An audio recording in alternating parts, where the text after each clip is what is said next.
সুপ্রিয় দর্শক, ক্যাম্পাসে অনেকদিন পর প্রবেশ করতে দিল আজকে সামহাউ। দেখতে পাচ্ছেন ক্যাম্পাসে কেউ নেই, ক্যাম্পাসটা মরিয়া হয়ে আছে। কয়েকদিনের মধ্যেই বাচ্চা কাচ্চা আসবে, তখন আবার ক্যাম্পাসটা উজ্জ্বল হয়ে উঠবে।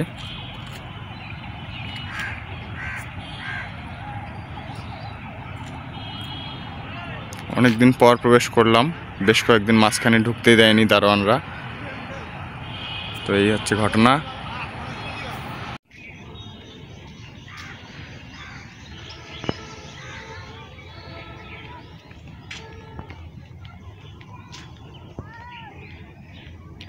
সুপ্রিয় দর্শক, দেখতে পাচ্ছেন কেউ নাই। তো হতাশা চত্বরের দিকে আমি এখন যাব। সুপ্রিয় দর্শক, দেখতেছেন কেউ নেই।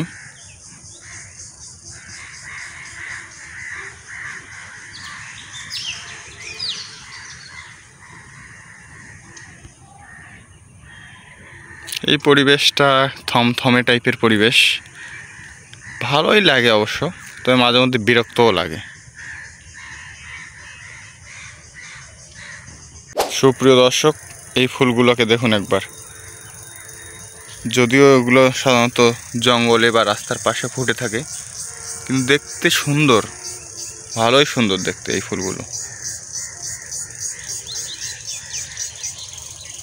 তো দেখতে পাচ্ছেন, এই যেই আমাদের যত জঙ্গল তত মঙ্গল কার্যক্রম।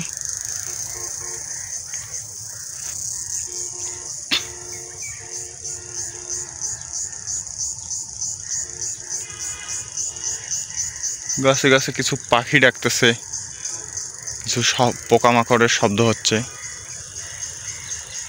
এই মুহূর্তে পরিবেশটা বলা যায় যে খুবই একটা সুন্দর পরিবেশ, কিন্তু ওই বললাম মাঝে মধ্যে বিরক্ত লাগে, একাকী একাকী।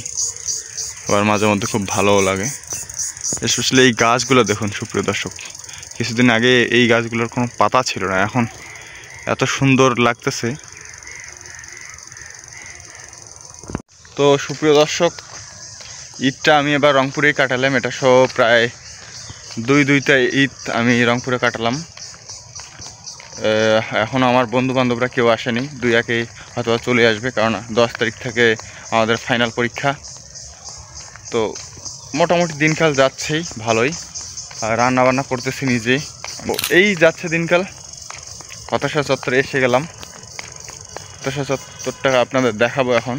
সুপ্রিয় দর্শক, হতাশা চত্বরে একজন ব্যক্তিও নেই যে হতাশ হয়ে থাকবে আজকাল।